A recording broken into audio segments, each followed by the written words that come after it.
পার্লামেন্টে বাংলার হয়ে কথা বলার লোকের অভাব হয়ে যাচ্ছে। আর ব্যাপার হচ্ছে বাংলার অনেকেই যায় যারা বাংলা বলতে পারে, কিন্তু ভালো মতো হিন্দি আর ইংরেজি বলতে অসুবিধা হয়। সেইটা না হলে পার্লামেন্টে দাগ কাটা যায় না। যে চুরি চামারি জোচ্চুরি চলছে, ডাকাতি চলছে, টাকার বিনিময়ে চাকরি চলছে, সেগুলো বন্ধ করার ব্যাপারে তো পার্লামেন্টের কথাগুলো বলা উচিত। যারা পদে থাকে তাদের কথাবার্তাটা সংবিধান সম্মত বলা উচিত। সংবিধানে ধর্মনিরপেক্ষতার আদর্শ রক্ষা করা উচিত। দক্ষিণ কলকাতা নিয়ে আপনারা কতটা আশাবাদী? দক্ষিণ কলকাতার যারা এমপি হতো তারা পার্লামেন্টে কথা বলতো, পার্লামেন্টে প্রশ্ন করত, পার্লামেন্টে তারা কাউন্টার প্রশ্ন করত।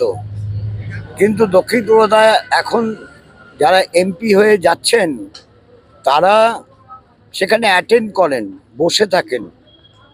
কারণ অনেকেরই হয়তো চোস ইংরেজি বলতে অসুবিধা হয়, চোস হিন্দি বলতে অসুবিধা হয়, কিন্তু সায়রা শাহ হালিম চোস হিন্দি বলতে পারেন, চোস ইংরেজি বলতে পারেন।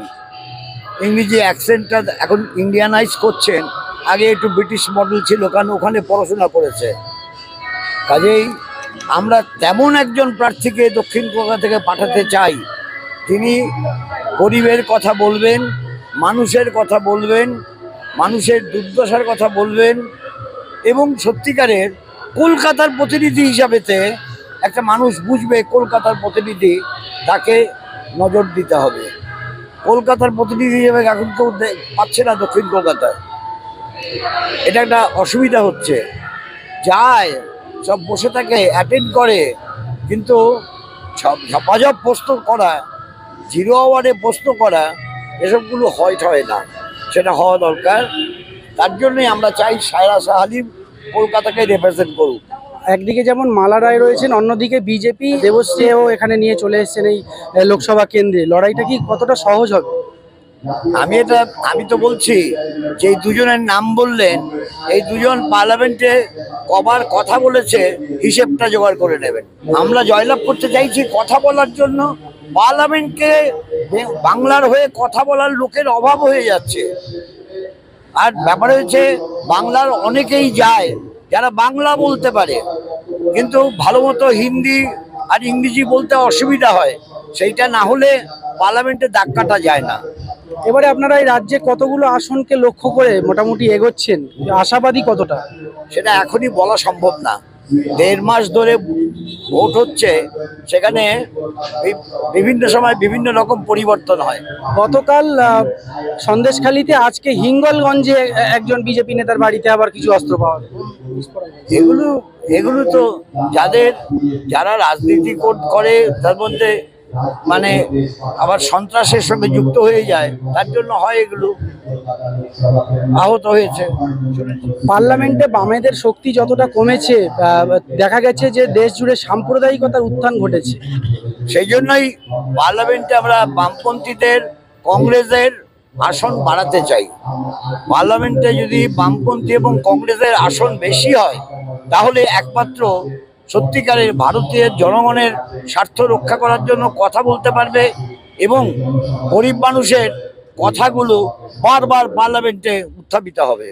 একদিক থেকে নরেন্দ্র মোদী তিনি বলছিলেন যে দেশে সংখ্যালঘুদেরকে টার্গেট করে কথা বলছেন, অন্যদিকে যোগী আদিত্যনাথ তিনিও সরাসরি সংখ্যালঘুদের আক্রমণ করে কথা বলছেন। যারা পদে থাকে তাদের কথাবার্তাটা সংবিধান সম্মত বলা উচিত। সংবিধানে ধর্মনিরপেক্ষতার আদর্শ রক্ষা করা উচিত, সেটা তারা করছেন না। আসলে তারা সংবিধানটা পরিবর্তন করতে চাইছেন, সেই জন্যই এসব করছেন। তাই তাদের কথাবার্তা সম্পর্কে বেশি আলোচনা না করাই ভালো। তারা আমাদের দেশের যে বহু ভাষার, বহু জাতির, বহু ধর্মের যে মিলন ক্ষেত্র, সেটাকে নষ্ট করতে চাইছে। তারই প্রতিবাদে আমরা পশ্চিমবঙ্গে বামফ্রন্ট এবং বামফ্রন্টের শরিক দল এবং কংগ্রেসের সঙ্গে বোঝাপড়া করে আমরা পশ্চিমবাংলার 42টা আসনে লড়াই করছি। আপনি নিজেও তো প্রচারে যাচ্ছেন, মানুষ মূলত তাদের মূল চাহিদা কি মনে হচ্ছে আপনার? মানুষের চাহিদা হচ্ছে বাংলার কথাগুলো সোচ্চারে উচ্চারিত হোক। বাংলার চাহিদাগুলো সোচ্চারে উচ্চারিত হোক। মানে যেভাবে একসময় কিন্তু- মোহাম্মদ সেলিমরা বলতেন। কিন্তু চুরি চামারি করে না, জোচ্চুরি করে না।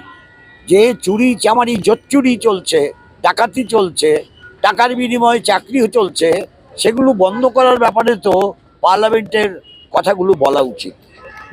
বিভিন্ন উপনির্বাচন, বিধানসভা নির্বাচন থেকে শুরু করে পৌরসভা, পঞ্চায়েতে সব জায়গায় আমরা দেখলাম যে বাম কংগ্রেসের শক্তি বাড়ছে। সেই জায়গায় দাঁড়িয়ে শুভেন্দু অধিকারী বলছেন যে বামেরা, কংগ্রেসরা পারবে না, তৃণমূলের প্রধান বিরোধী বিজেপি, আমাদেরকে ভোট দিন, আমরাই এই চোরেদেরকে শাস্তি দেব। আমি বিজেপি সম্বন্ধে কথা বলতে চাই এরকম, যে বিজেপি দেশের মানুষকে, দেশের নারী সমাজকে তারা যেভাবে দেখে সেটার আমরা চূড়ান্ত বিরোধী।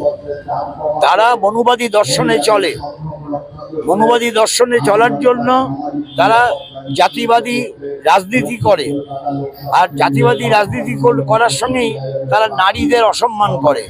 সেই জন্য তাদের সম্বন্ধে যত কম বলা যায় তত বোধহয় ভালো।